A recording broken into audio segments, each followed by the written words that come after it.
It is within our power to change this picture, and we can act with hope. There's nothing wrong with our internal strengths. There has been no breakdown in the human, technological, and natural resources upon which the economy is built. Based on this confidence in a system which has never failed us, but which we have failed through a lack of confidence and sometimes through a belief that we could fine-tune the economy and get a tune to our liking, I am proposing a comprehensive 4-point program. Now let me outline in detail some of the principal parts of this program. You'll each be provided with a completely detailed copy of the entire program. This plan is aimed at reducing the growth in government spending and taxing, reforming and eliminating regulations which are unnecessary and unproductive or counterproductive, and encouraging a consistent monetary policy aimed at maintaining the value of the currency. If enacted in full, this program can help America create 13 million new jobs, nearly 3 million more than we would have without these measures. It will also help us to gain control of inflation. It's important to note that we're only reducing the rate of increase in taxing and spending. We are not attempting to cut either spending or taxing levels below that which we presently have. This plan will get our economy moving again, productivity growth, and thus create the jobs that our people must have. And I'm asking that you join me in reducing direct federal spending by $41.4 billion in fiscal year 1982, along with another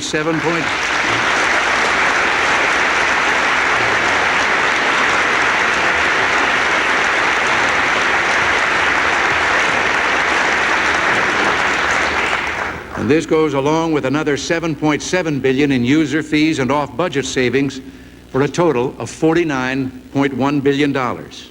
And this will still allow an increase of $40.8 billion over 1981 spendings. All in all, nearly $216 billion worth of programs providing help for tens of millions of Americans will be fully funded. But government will not continue to subsidize individuals or particular business interests where real need cannot be demonstrated.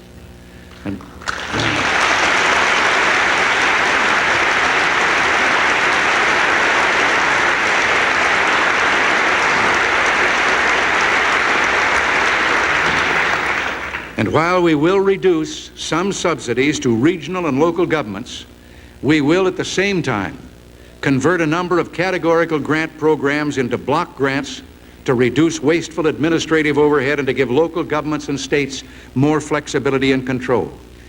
We call for an end in duplication to federal programs and reform of those which are not cost effective. Now already, some have protested that there must be no reduction in aid to schools.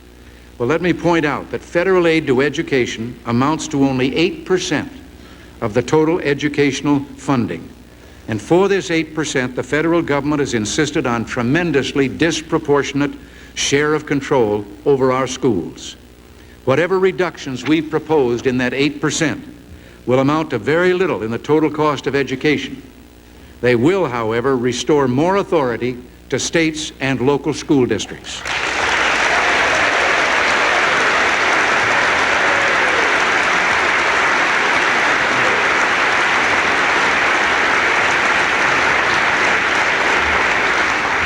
Historically, the American people have supported, by voluntary contributions, more artistic and cultural activities than all the other countries in the world put together.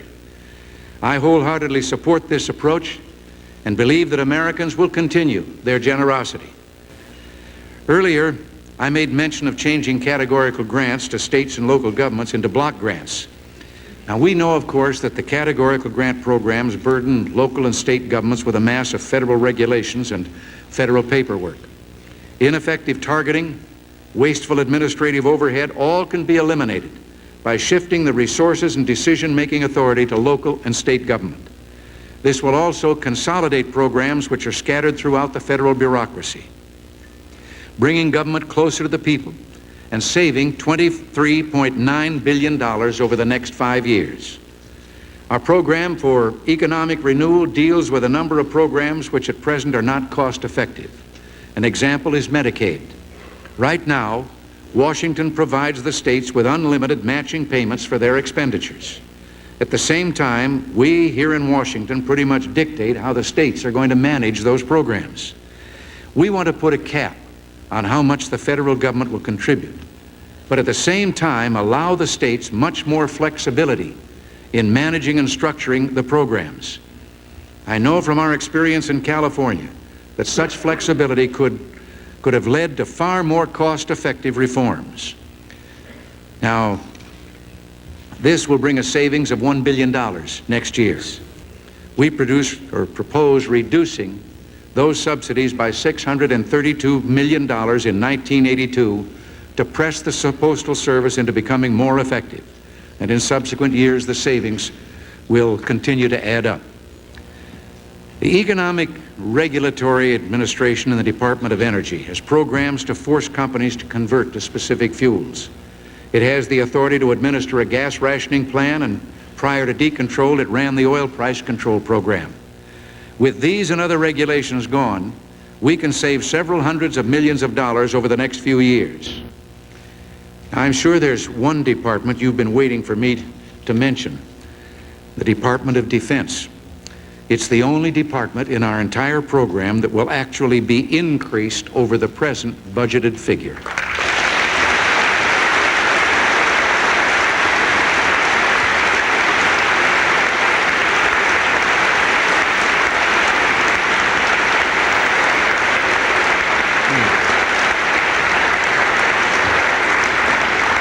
But even here, there was no exemption. The Department of Defense came up with a number of cuts which reduced the budget increase needed to restore our military balance. These measures will save $2.9 billion in 1982 outlays, and by 1986 a total of $28.2 billion will have been saved, or perhaps I should say will have been made available for the necessary things that we must do. The aim will be to provide the most effective defense for the lowest possible cost. I believe that my duty as president requires that I recommend increases in defense spending over the coming years.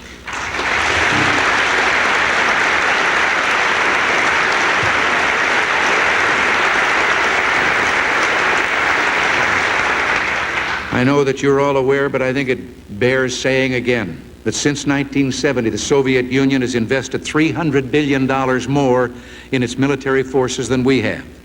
As a result of its massive military buildup, the Soviets have made a significant numerical advantage in strategic nuclear delivery systems, tactical aircraft, submarines, artillery, and anti-aircraft defense. To allow this imbalance to continue is a threat to our national security. Notwithstanding our economic straits, making the financial changes beginning now is far less costly than waiting and having to attempt a crash program several years from now. We remain committed to the goal of arms limitation through negotiation. I hope we can persuade our adversaries to come to realistic, balanced, and verifiable agreements.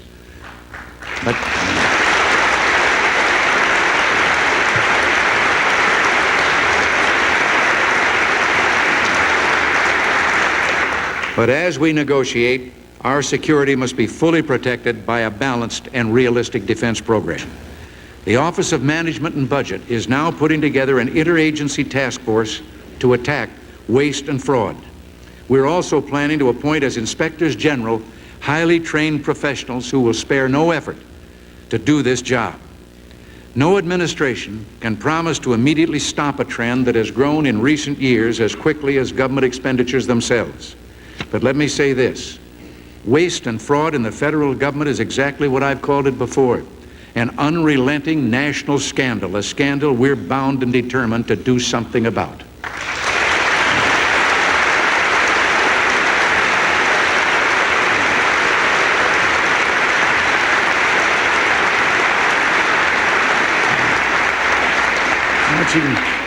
Marching in lockstep with the whole program of reductions in spending is the equally important program of reduced tax rates. Both are essential if we're to have economic recovery. It's time to create new jobs, to build and rebuild industry, and to give the American people room to do what they do best. And that can only be done with a tax program which provides incentive to increase productivity for both workers and industry. Our proposal is for a 10% across-the-board cut every year for 3 years in the tax rates for all individual income taxpayers, make a total cut in tax rates of 30%. This 3-year reduction will also apply to the tax on unearned income, leading toward an eventual elimination of the present differential between the tax on earned and unearned income. Now, I would have hoped that we could be retroactive with this, but as it stands, the effective starting date for these 10% personal income tax rate reductions will call for as of July 1st of this year. Again, let me remind you that while this 30% reduction will leave the taxpayers with $500 billion more in their pockets over the next 5 years, it's actually only a reduction in the tax increase already built into the system. Unlike some past quote-unquote tax reforms, this is not merely a shift of wealth between different sets of taxpayers. This proposal for an equal reduction in everyone's tax rates will expand our national prosperity, enlarge national incomes, and increase opportunities for all Americans. Some will argue, I know, that reducing tax rates now will be inflationary. A solid body of economic experts does not agree. And tax cuts adopted over the past 3/4 of a century indicate these economic experts are right. They will not be inflationary. I've had advice that in 1985, our real production in goods and services will grow by 20% and be $300 billion higher than it is today. The average worker's wage will rise in real purchasing power 8%, and this is in after-tax dollars. And this, of course, is predicated on a complete program of tax cuts and spending reductions being implemented. The other part of the tax package is aimed directly at providing business and industry with the capital needed to modernize and engage in more research and development. This will involve an increase in depreciation allowances. And this part of our tax proposal will be retroactive to January 1st. The present depreciation system is obsolete, needlessly complex, and economically counterproductive. Very simply, it bases the depreciation of plant, machinery, and vehicles and tools on their original cost with no recognition of how inflation has increased their replacement cost. We're proposing a much shorter write-off time than is presently allowed. A 5-year write-off for machinery, 3 years for vehicles and trucks, and a 10-year write-off for plant. In fiscal year 1992, under this plan, business would acquire nearly $10 billion for investment. By 1985, the figure would be nearly $45 billion. These changes are essential to provide the new investment which is needed to create millions of new jobs between now and 1985, and to make America competitive once again in the world market. Now,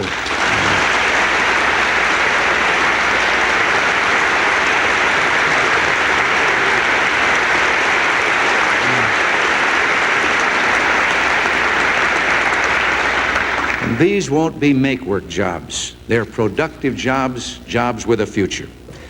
I'm well aware that there are many other desirable and needed tax changes, such as indexing the income tax brackets to protect taxpayers against inflation, the unjust discrimination against married couples if both are working and earning, tuition tax credits, the unfairness of the inheritance tax, especially to the family-owned farm and the family-owned business, and a number of others.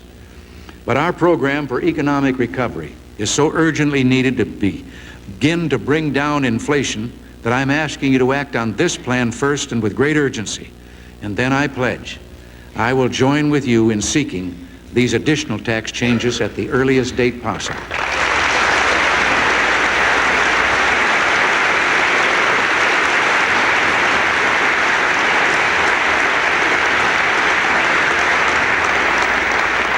American society experienced a virtual explosion in government regulation during the past decade. Between 1970 and 1979, expenditures for the major regulatory agencies quadrupled. The number of pages published annually in the Federal Register nearly tripled. And the number of pages in the Code of Federal Regulations increased by nearly 2/3. The result has been higher prices, higher unemployment, and lower productivity growth.